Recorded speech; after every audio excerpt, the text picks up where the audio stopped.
Berapa banyak sahabat, kawan, tetangga, handai tolan yang amat sangat ingin sampai ke hari yang baik mulia ini, tapi mereka tidak sampai. 2 bulan yang lalu mereka berdoa, Allahumma barik lana fi Rajab wa Sya'ban. Ya Allah, berikan kami berkah di bulan Rajab dan Sya'ban. Wa ballighna Ramadan, sampaikan kami ke bulan Ramadan. Rajab dia dapat, Sya'ban dia bertemu, Ramadan dia tidak berjumpa. Tak sayangkah, tak sayangkah Allah kepada mereka? Kita husnuzan, anda inda husni dhanni abdi bi, aku menurut prasangka hambaku padaku.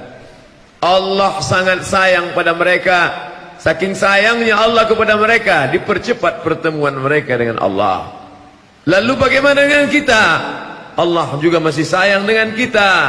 Dosa kita terlalu banyak untuk jumpa dengan Allah. Umurmu aku panjangkan supaya berjumpa engkau dengan Ramadan, supaya bersih engkau dari segala silap, salah dan dosa. Semuanya baik. Ajaban li amril mu'min, orang beriman itu mengagumkan. Ajaban, ajib. In asabarhu sarra, kalau yang datang menyenangkan hatinya, umurnya panjang, badannya sehat, rezekinya melimpah ruah, syakar, dia bersyukur, karena khairan lahu, itu baik bagi dia. In asabarhu dharra, kalau yang datang itu kesempitan, kesusahan, kematian, kesakitan, sabar, dia bersabar, karena khairan lahu, itu pun baik bagi dia. Kalau dia bersyukur, apa balasannya? La in syakartum la azidannakum, kalau kau bersyukur tambah. Kalau dia sabar, apa balasannya?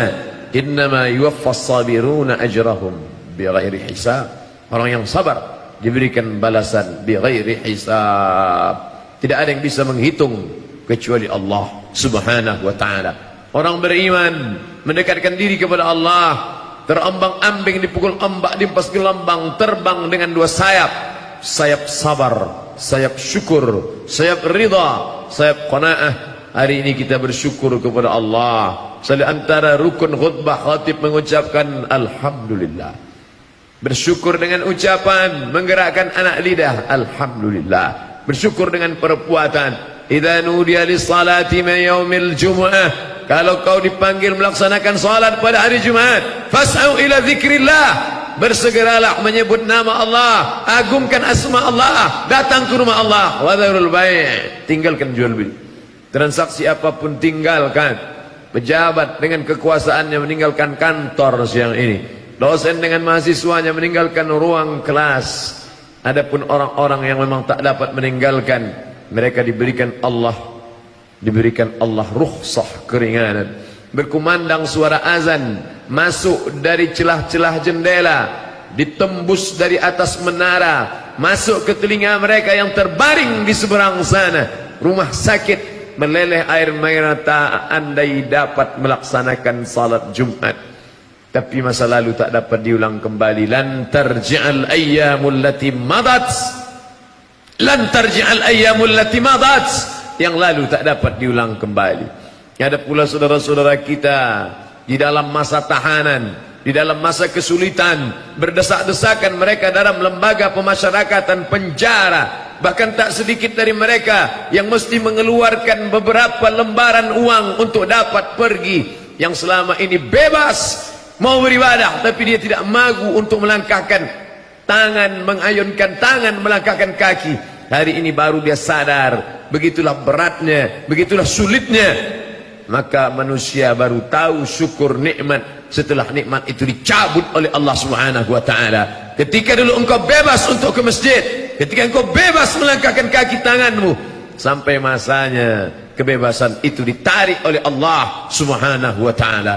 Alhamdulillah, bersyukur pada Allah yang masih juga melakukan dosa. Ya ayyuhalladzina amanu, hai orang beriman, tubu ilallah, taubatlah taubatan nasuha, taubat sebenar-benar taubat. Man hurima khairuhu faqad hurim, siapa yang tidak melaksanakan perbuatan baik di bulan ini, mustahil dia akan dapat kebaikan di bulan lain. Andai di bulan ini dia tidak berzikir, bagaimana dengan di bulan luar Ramadan? Andai di bulan ini dia tidak salat, bagaimana dengan di bulan yang lain? Andai di bulan ini dia tidak bersedekah, apalagi di bulan yang lain. Man taraka salata muta'ammidan, siapa yang meninggalkan salat secara sengaja, faqad kafara jihara, kafirlah dia secara nyata, senyata-nyatanya dia ingkar kepada Allah subhanahu wa ta'ala. Hari ini hati masih lembut datang bersimpuh sujud. Aqrabu ma yakunul abdu min rabbih, orang paling dekat dengan Allah wa huwa sajid, ketika dia menempelkan keningnya ke lantai bersimpuh. Aku adalah orang yang banyak buat dosa, keluar dari mulutnya astaghfirullahal azim.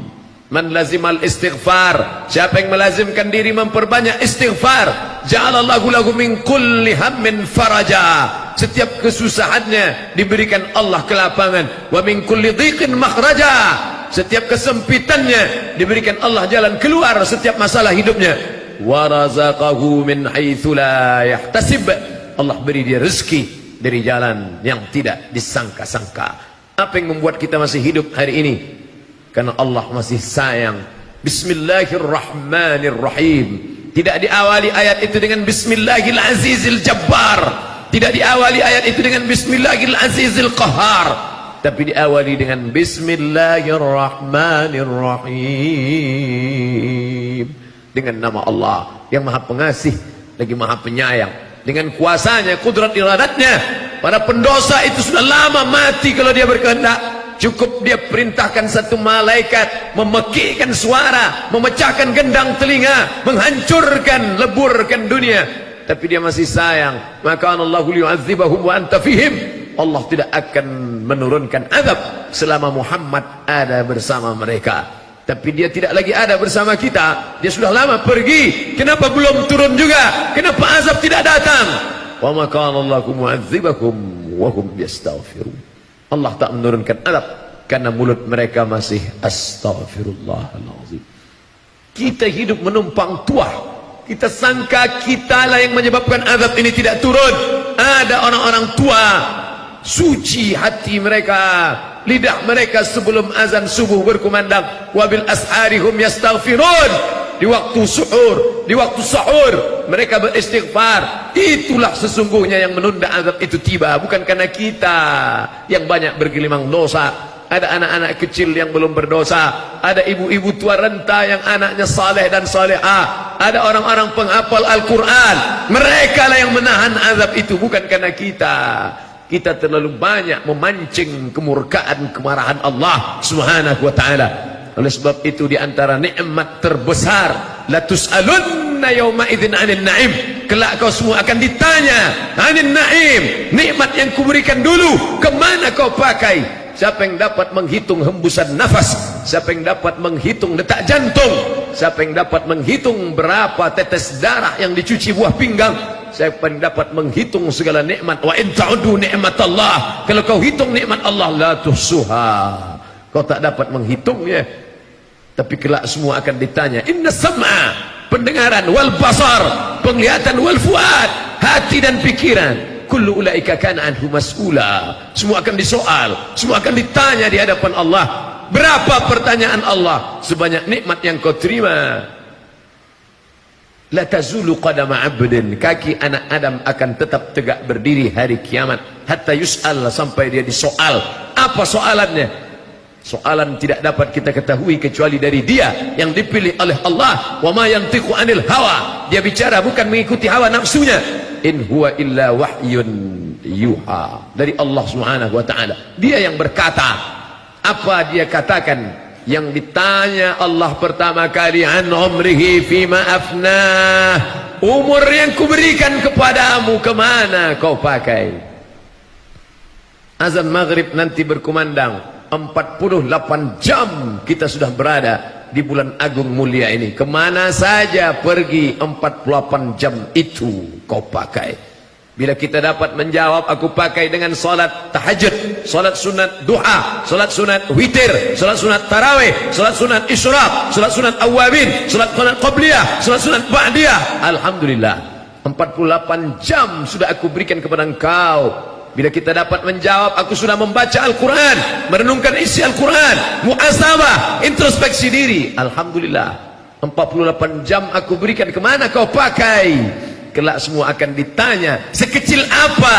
Faman ya'mal mithqala dzarratin khairan yarah, sebesar biji sawi sebesar tapak kaki semut yang hitam, di atas batu yang hitam, di tengah malam yang kelam, di tengah samudera yang luas, akan dituntut di hadapan Allah subhanahu wa ta'ala.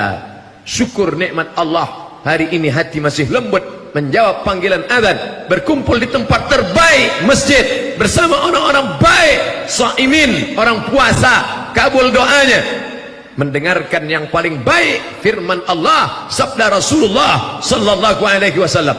Tapi di sana masih ada saudara marah yang bergelimang dosa, tak tahu entah kapan tiba masanya, sampai akhirnya malaikat maut tiba mencabut nyawanya dengan satu kali sentapan, seperti tebasan pedang di tempat yang sama beratus kali, seperti mata kail pancing ditarik dari kulit yang basah, seperti kambing dikuliti hidup-hidup, menggeletar, bergegar, tapi tak dapat diulang kembali. Tak pernah dia berkata, Allahumma hawwin alaina fi sakaratil maut, ringankan aku menghadapi sakaratul maut. Sampai pada puncaknya malaikat mencabut nyawa itu keluar dari jasad, mata melotot, meregang nyawa dalam keadaan su'ul khatimah, mati. Hidup ini singkat, 63 tahun, potong masa kanak-kanak, tidur, bekerja, beraktivitas, hilang masa, lama, singkat, pendek, tapi resiko yang akan diterima. Berapa lama kau berada dalam kerak neraka jahannam, khalidina fiha abada. Siapa yang banyak menghabiskan waktu? Anak. Siapa yang banyak menghabiskan waktu? Pasangan hidup. Siapa yang paling banyak menghabiskan waktu? Kawan, sahabat, senda gurau, tertawa, terbahak-bahak. Tertawalah, ismasyita, hidup sesuka hatimu, fa innaka mayyit. Kau akan jadi mayat, kau akan jadi bangkai, kau akan menghadap Allah subhanahu wa ta'ala. Apa yang akan kau bawa? Kalau sempat engkau memasukkan beberapa uang dari harta yang kau cari, pergi pagi pulang petang, beringas peras keringat banting tulang, sempat kau berikan kepada anak yatim berbuka puasa, sempat kau berikan kepada panti jompo kain, anaknya sudah mati meninggal dunia, hidup sebatang kara, jauh dari saudara, sempat kau berikan dia pakaian, itulah yang akan menolong di hadapan Allah. Sempat kau belikan nasi kotak, nasi bungkus, kau hantar kepada mereka yang ayahnya dicabut Allah nyawanya, itulah yang akan menolong di hadapan Allah. Sempat kau usap sapu kepalanya, meleleh air matanya, dari air mata yang meleleh itulah turun mengundang rahmat Allah subhanahu wa ta'ala. Hidup ini singkat saudaraku, tapi resiko yang akan kau terima penyesalan panjang. Anas, semua manusia ini tidur, semua manusia ini dalam keadaan lelap. An-nasuniam, manusia tidur.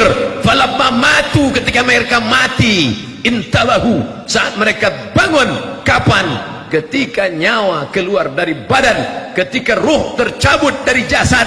Falamma matu, ketika mereka mati, intabahu, barulah mereka terbangun dari tidur panjang, terbangun dari lelap, terbangun dari mengigau. Oh, ternyata aku kaya, tapi dalam mimpi saja.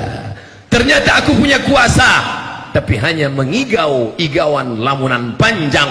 Lalu mana yang kau bawa? Kalau pernah kau langkahkan kaki ke rumah Allah, solat tarawih berjamaah, solat witir bersama sahabat, andai tolan, anak, keluarga, sempat kau buka agak satu dua muka surat, sempat kau berikan, titipkan hartamu di jalan Allah, itulah yang datang menolong. Ma'akalta fa'afnaita, yang kau makan busuk. Wa malabista fa'ablaita, yang kau pakai lapu. Wa matasaddaqta fa'amdaita, yang kau sedekahkan, itulah yang kau bawa hari esok menanti menunggu di hadapan Allah. Yatsma'ul mayyita salasun, yang mengiringi mayat ramai. Karangan bunga sejauh mata memandang, handai tolan sahabat kerabat datang, menetes air mata, tapi yang mau masuk ke dalam, wa yabqa wahidun, yang tinggal hanya satu saja. Harta pulang, keluarga pulang, semua yang kau cari tinggal, akan dibagi oleh ahli waris, tercabik-cabik, berkeping, tak tersisa. Kalau pernah kau berikan 1, 2, 3 keran air sumur bor, menetes seperti tetesan embun di tengah gurun pasir yang panas. Kalau pernah kau berikan atap, tirai, lantai, keramik, kubah masjid, akan menjadi lantai permadani melapangkan liang kubur lahatmu. Tapi selama ini kau sombong angkuh, jangankan untuk membantu, jangankan untuk menolong, menatap pun jijik dan hina. Hari ini kau berada dalam tempat kehinaan. Engkau hanyalah setumpuk daging busuk yang akan menjadi santapan cacing tanah. Rumah itu engkau yang membuat, engkau yang membeli tanahnya, engkau yang mencari insinyurnya. Tapi sampai masanya sejengkal pun tidak ada di antara relung tempat ruang rumah itu bersedia menampung engkau. Akhirnya kau dibawa ke masjid. Mereka berkata, bawa jenazah itu ke dalam. Selama ini mereka menyambut tanganmu, selama ini mereka mencium memelukmu. Sampai masanya bawa jenazah itu ke dalam. Semakin cepat kita akan hantar dia ke tempat kekal dan abadi. Kau tak akan kembali untuk selamanya. Saat itulah penyesalan tiba, saat itulah mata berbinar. Apa kata mereka? Laula akhartani ila ajalin qarib, ya Allah, balikkan aku lagi ke dunia sebentar saja, sekejap saja. Fa'asaddaqa, andai 1 menit aku hidup, andai 1 detik aku hidup, kalau aku beri kau hidup, kau mau apa? Kata Allah. Kalau aku hidupkan kau lagi, kau mau apa? Mereka menjawab, fa'asaddaqa, aku mau bersedekah. Pendek saja jawaban mereka, aku mau bersedekah. Wa akum minas salihin, dan aku ingin beramal saleh. Yang satu melihat azab. Apa kata mereka? Rabbana absarna, mata kami sudah melihat azab. Wa sami'na, telinga kami sudah mendengar azab. Farji'na, balikkan lagi kami ke dunia ya Allah. Na'mal salihah, kami ingin beramal saleh. Inna muqinun, kami yakin seyakin-yakinnya. Tapi keyakinan tak lagi bermakna. Ismasyita, hiduplah sesuka hatimu. Kau mau menumpuk harta, silakan. Kau mau jadi tumpukan kekuasaan jabatan, silakan. Fa innaka mayyit, tapi ingat, kau akan jadi mayat, kau akan jadi bangkai. Kau tak bernilai, kau tak berharga. Amalmu, hatimu, itulah yang akan menolong di hadapan Allah. Barakallahu li wa lakum fil Qur'anil azim. Wa nafa'ani wa iyyakum bima fihi minal ayat wa dzikril hakim. Wa taqabbala minni wa minkum tilawatahu. Innahu wal ghafurur rahim.